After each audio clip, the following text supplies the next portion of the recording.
Welcome to our presentation today. My name is Sean Wallace, and today we'll be discussing multi-channel phase coherent RF record and playback systems. So let's review the agenda for today's presentation. We'll start with a brief discussion of why we record RF signals in the field in the first place and why we might be interested in doing that. We'll look at some of the problems that have been traditionally encountered in the field when recording RF signals with conventional instrumentation.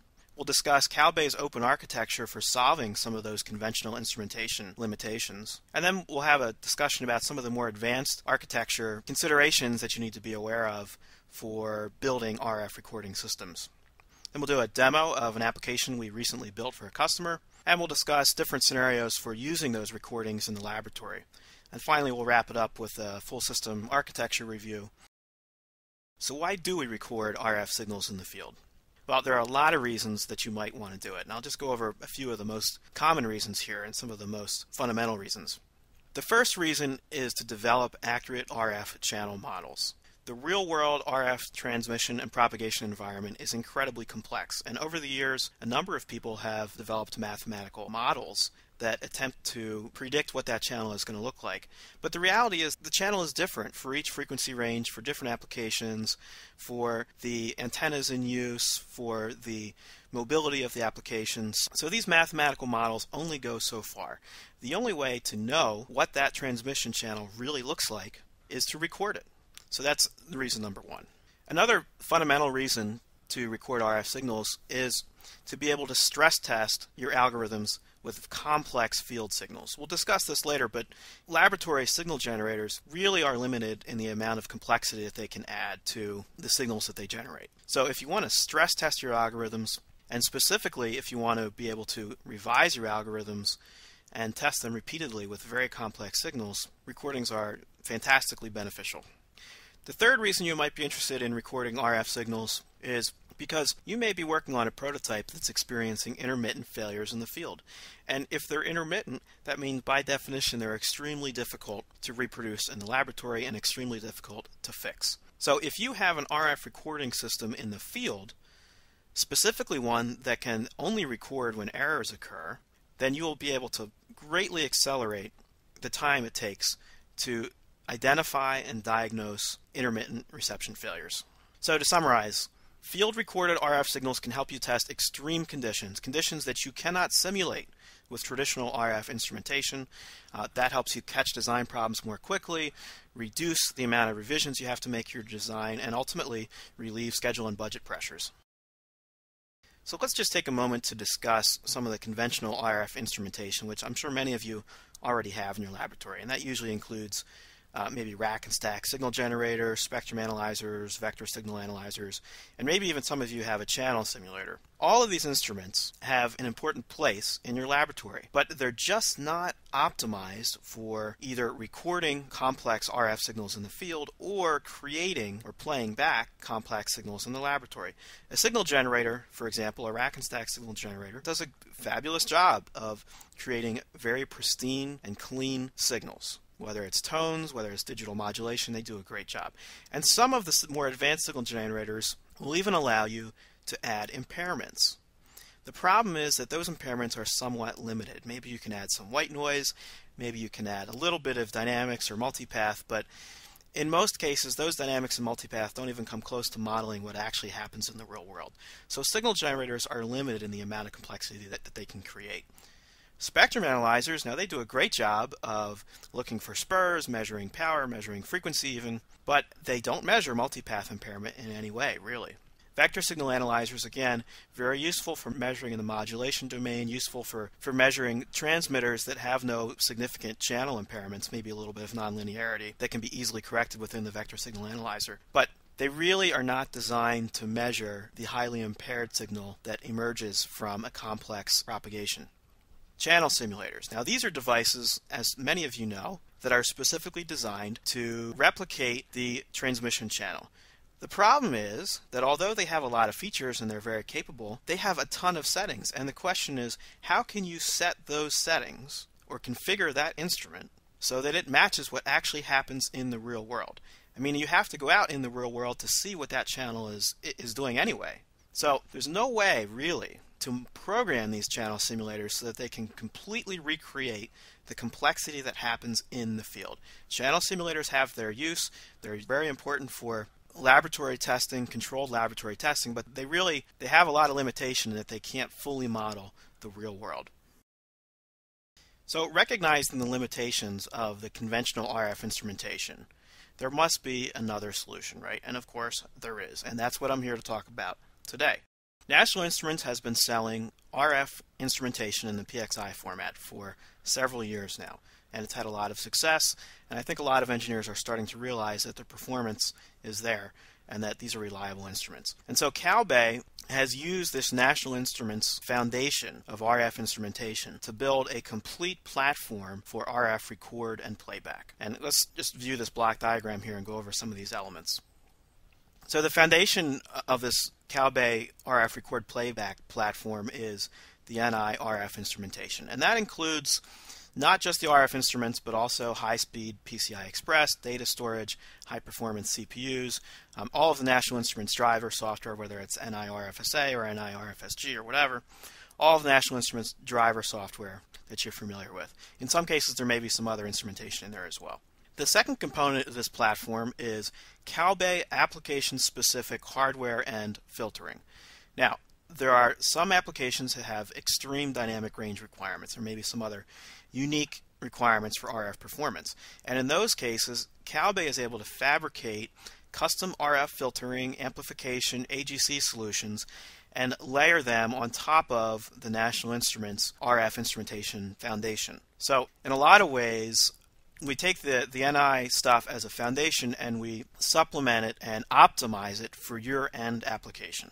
So on top of that hardware layer is the CalBay Open API and the RF Play Record Toolkit. This is just a small screenshot of some of the VIs that we offer, but the idea is that we have a software layer which provides an abstraction. So rather than having to write commands directly to the National Instruments hardware, this toolkit allows you to issue very simple commands like arm recording, start playback, set center frequency. The end user doesn't need to worry about the low-level details of all the hardware. You don't have to initialize the hardware, close it, keep track of handles, keep track of instrumentation states. All that stuff is abstracted away by this toolkit. So on top of this RF Play Record toolkit is the user interface layer. And the user interface may be something that you write yourself in LabVIEW, or it could be something that we write for you according to your requirements and specifications. But the user interface's job is essentially to expose the portions of the RF Play Record toolkit that you're going to need to use in your particular application.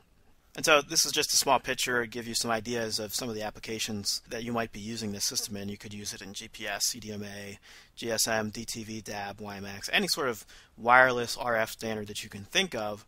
The RF Play Record toolkit can be adapted to that application. So this just gives you some ideas, and I'm sure you have some of your own applications that aren't listed here.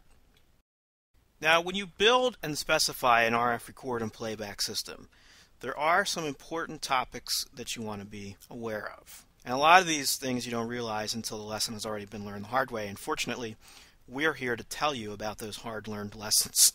The first thing with any sort of RF record and playback system, or even really any sort of RF digitization system, is you have to be very cognizant of overload and clipping in your ADC. So in a field environment with extreme dynamic range, you may have a very small signal next to a very large signal. So you have to carefully manage that dynamic range. You have to make sure that not only your desired signal, but also your undesired signal are not overloading your ADC. And really, the same thing applies to the traditional RF stages of the architecture. You have to manage your noise figure and your intermodulation. There's always a tug of war between those two things, and the trade-offs are very similar to overload and clipping. As I mentioned earlier, in some applications you may want to add application-specific filtering. For example, if you know that you're only going to be recording GPS signals, or maybe you're only going to be recording certain cell phone signals, you may want to apply a filter to that system to make sure that all other signals that are outside of the cellular band are removed, and that really helps improve your intermodulation performance and allows you to optimize, to really squeeze the most dynamic range out of your recording system. Signal discrimination and record bandwidth. Again, you don't want to record signals that you're not interested in. So certain methods have to be used in order to select only the signal that you're interested in, record only that signal. Not only does it save bandwidth and file size, but it also, once again, helps to manage your dynamic range. The most important part of any RF record and playback system is the technique that's used for dynamic range management. And finally, in mobile environments, you may need some automatic gain control. If any of you have ever looked at the wild variations of RF signal levels as you're driving down the road in an automobile, you can get an idea for how quickly that RF signal will vary up and down and possibly overwhelm the dynamic range of your recording system. So in some applications, you may need automatic gain control. And again, that's why we're here at CalBay, to help you figure out which of these things is important to you, whether or not they may apply to your specific application, and what the solutions are. Another advanced RF recording topic that I just want to briefly touch on is the need for multiple channel recording systems. There are applications emerging today such as MIMO, diversity reception, triangulation, direction finding, other military applications that require recording multiple channels at one time. Maybe 2 channels, 4 channels, 8 channels, whatever the case may be. There are certain requirements that apply to these multi-channel systems. In most cases, you need to have phase coherency across all 4 channels. This means that you need to have a shared local oscillator for all the down converters in the system. You need to have a shared sample clock for all of the ADCs in the system. And you need to have synchronized start triggers so that all 4 channels or all 8 channels or whatever it might be start recording at exactly the same time, every time. And finally, you need to be able to calibrate or measure the phase differences between the 4 channels. Multi-channel recording systems also obviously greatly increase the data throughput requirements. I mean, I guess I don't even really have to mention that a 4-channel system requires 4 times as much recording bandwidth as a single-channel system. So you can imagine how quickly the data rate can go up. I mean, you can get to 300, 600 megabytes per second very quickly with these multi-channel. So those are some of the special challenges that exist with multiple channel systems. Recently, CalBay completed a 4-channel phase synchronous recording application for a customer, and I'd like to demo that application right now for you. So this is the user interface of the application we recently built for our customer. It's a 4-channel phase synchronous recording system.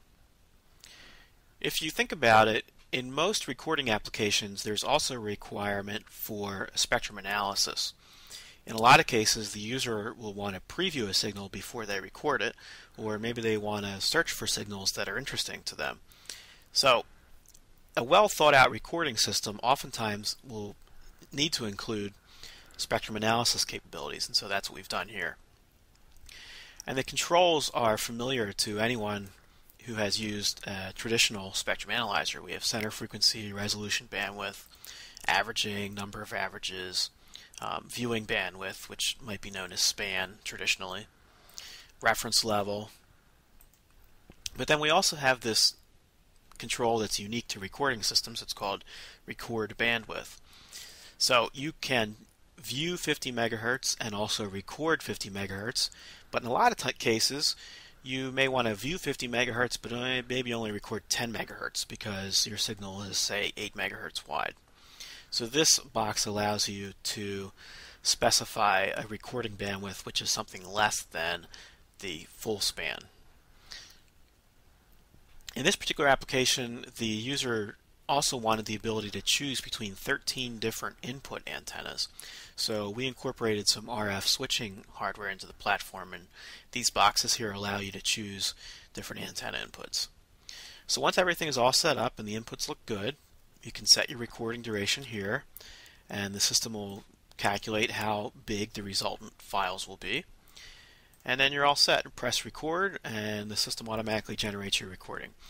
Now, you can record signals for hours on end until your RAID fills up. So there's obviously a relationship between record bandwidth and how long a duration you can record, or how long it takes until your disk drive fills up. But for most applications, we're talking hours of continuous recording.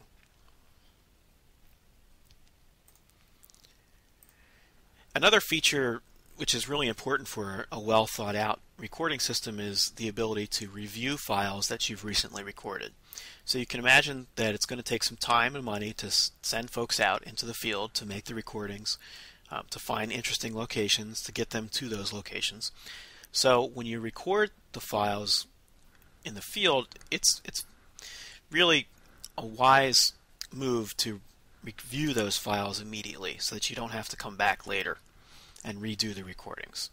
So to that end, we have this tab here called Review, and the user can choose groups of files that they recently recorded and then scroll through time with this bar here. Okay, you can see those signals moving. You can essentially scroll through the entire duration of the recording and just get a quick sanity check to make sure that everything is as you expected.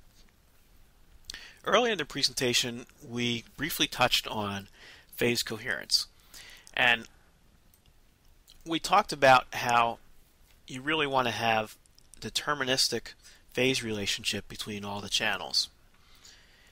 But in addition to that, you really also want to have the ability to measure the phase difference between the channels so that you can calibrate it out. So we have this button here called View Stats, and this feature calculates the phase relationships between all of the channels in the system.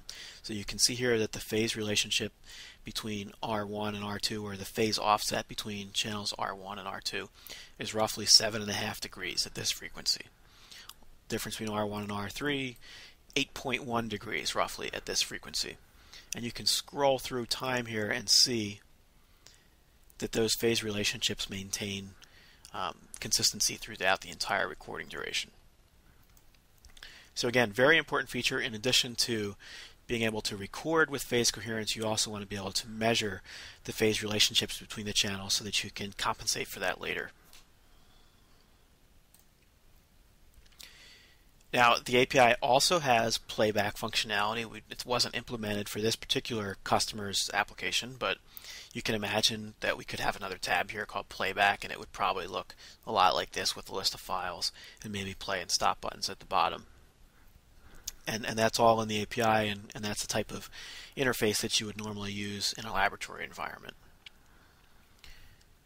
So that's a review of an application we recently built for a customer.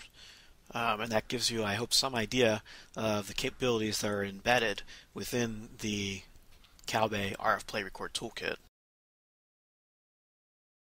So we've spent a good amount of time so far discussing the record configurations. Let's just briefly touch on the playback scenarios. There are a couple possibilities here. One thing is to integrate the recorder and player together in one instrument. Another possibility is to use a standalone player. Maybe you have a recorder that spends most of its time in the field and a player that spends most of its time in the laboratory. And these types of configurations are good for limited manual testing, R&D applications, maybe channel modeling. In other applications, you may prefer a more automated or production-oriented type of system, and in these scenarios, the CalBay Flex ATE system is ideally suited for hosting a standalone playback system. So the RF playback platform can be integrated with Flex ATE and all of its data reporting capabilities, including the intrastage test results reporting database. So let's briefly review what we've discussed today. We discussed the foundational PXI RF instrumentation from National Instruments. We discussed how that hardware foundation can be supplemented with CalBay specific hardware and filtering for specific applications, especially cases where extreme dynamic range is an issue. We discussed the CalBay RF Play Record Toolkit, which is a software abstraction layer that takes care of a lot of the low-level details that are necessary for the play and record platform. And we discussed some of CalBay's application development services, including, in this case, the ability to develop a custom user interface, although you can do that yourself if you want to. And we also discussed the importance of having somebody who can analyze your specific application and make recommendations for the most important part of RF record and playback, dynamic range management. And finally, we discussed how you can integrate some of these systems into off-the-shelf Flex ATE and intrastage platforms for production-oriented or functional test-oriented environments. Thank you very much for spending some time with us today and viewing this presentation. Our contact info is on the screen, and of course you can always get more information from us from our website, www.calbay.com. Thanks again, folks.